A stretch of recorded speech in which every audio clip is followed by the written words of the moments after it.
Will the line be the eighth wonder of the world? Of course, if they make what they are claiming, it might be right up there. The world's most audacious urban project is the proposed 170-kilometer-long city called The Line, in the Neom region of Saudi Arabia. They imagine a giant city costing $1 trillion to build, holding 9 million people, and consisting of a massive structure, 200 meters wide and 500 meters high and 170 kilometers long. The city would cut across the empty desert. Their work is going on thick and fast. The project is called the Mirror Line, and turning this into reality would be like building 2,000 World Trade Centers next to each other, twice. Since only 12 skyscrapers in the world have crossed the 500-meter height barrier so far, building 4,000 of these at the same time and then at the same place sounds like a ridiculous idea. So why has Saudi Arabia announced something so insane? Can they really make it happen? Or are they just trying to gain worldwide attention?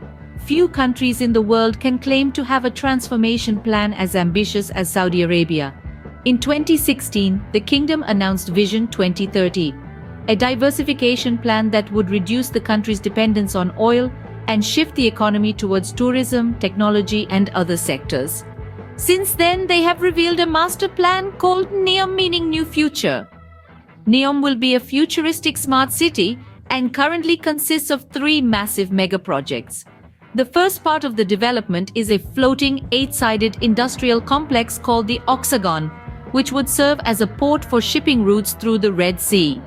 In addition, the city will have a major outdoor skiing destination called Trojena in the Arabian Peninsula, where entertainment and events should take place throughout the entire year. However, none of these plans are as extravagant as the Mirror Line that was first announced. Saudi Arabia's The Line chooses that shape due to 20th century train thinking. This design has seen a lot of criticism, and much of it is valid, and it could not happen under other than an absolute ruler like Mohammed bin Salman, the controversial crown prince who is also head of this project. But rather than address those issues, I want to look at the question, does it make sense to build a city as a line?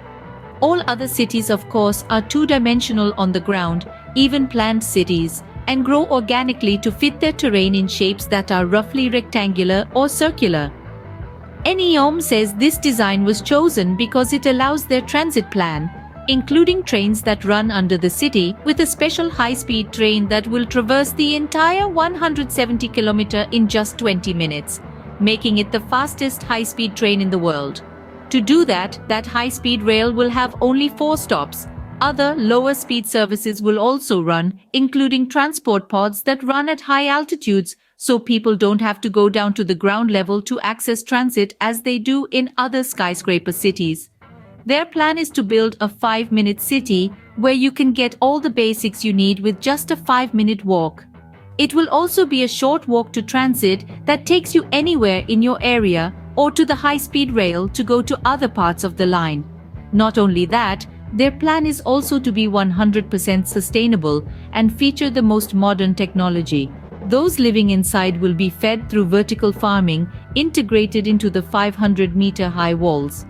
On top of that, the structure is also supposed to include a marina for yachts and a sports stadium built up to 305 meters above the ground. But is it possible to build it? Or will it ever be? Saudi Arabia's crown prince has called the Mirror Line a revolution in civilization. The line seems more like a massive wonderland that will come to life straight out of a fiction book. Saudi claims that they are going to finish a part of it by 2030. But is it too much to ask for in too little time? What's your opinion? Projects like the Mirror Line are a part of that rebranding effort and are guaranteed to attract international attention.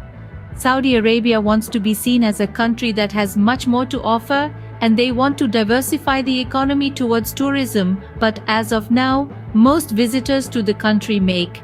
Well, all these sounds too good, but how about the massive carbon footprint that building something like this will leave behind? According to estimates from Oldfield at the University of New South Wales, building the line would emit close to 2 billion tons of CO2, which is more than 4 years of all CO2 emissions in the UK. The promise of creating a carbon-neutral city doesn't sound too convincing when considering these immense construction emissions.